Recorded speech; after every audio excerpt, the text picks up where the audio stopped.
Well, hello. In this short video, we're going to preview the USAT Multisport Nationals Sprint Duathlon Draft Legal Bike Course. Now, you could find a similar video for the Standard Duathlon, as well as instructions on how to use files in Google Earth Pro, all under the USAT Multisport's Facebook page. So before we begin, remember it's always up to the athletes to check the official USAT event website for the most current information on all these courses. Also, a few points about the course. For most of the roadways, we'll have use of both lanes of the road. That will include State Street, Lake Cunningham, and Weddinghoff Street, which is unfortunately not shown as labeled in this map. However, on 72nd Street, we'll only be using the southbound lanes. In all cases, though, we'll be staying on the left-hand side of the roadway. This might seem unusual for those folks who are used to biking on the right side of the road, but it worked out best for the course design, and maybe it's even getting those athletes who are planning on going to the Townsville World Championship used to biking on that left side of the road following Australian road rules. So the course, in short, begins at the boat ramp. We leave the Park Road, entering State Street, which blends into Lake Cunningham Road. They're really one and the same. We hit a elevation top out around at this curve.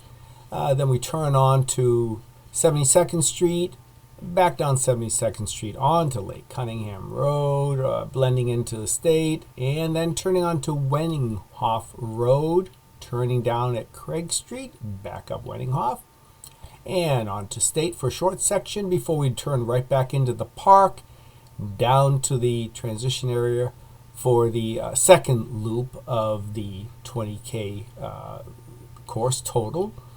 And we'll be moving on to this video that's been created in Google Earth Pro. Now, this video uses these course files, which again could all be found under the USAT Multisports Facebook page, the Cunningham Sprint Do Bike 1 Lap and the Cunningham Sprint Do Bike 1 Lap Tour. Before we begin, we want to maximize that screen.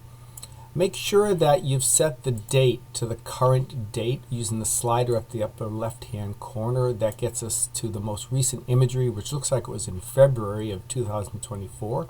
And make sure you turn on the elevation profile under the Sprint file.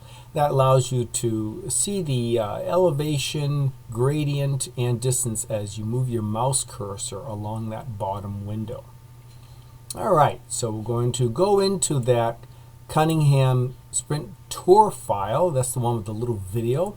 We're going to double click on that, and I'm going to maximize this window again, and we're going to zoom down into that transition area, and you'll see the mount line, and you'll see where I've kept my cursor right on that line to try to keep us ahead of that video. And now as the video begins, we're going down a bit of a dip. The transition area is actually at the top of a levee. We dip down that levee and then back up again as we exit the park onto State Street, which is really Lake Cunningham Road. And as you'll see, we're doing a gradual climb. The climb goes only from that bottom dip up to the high point before the turn onto 72nd Street of about 200 feet. That's the total elevation gain, and it's only about a 3, 4, 5% gradient for most of the way, nothing too extreme. As we continue along, you notice we're staying on that left-hand side of the road. We've already blended into Lake Cunningham Road at this point, and we're getting up to the high point of the course, which is just right about this curve right there.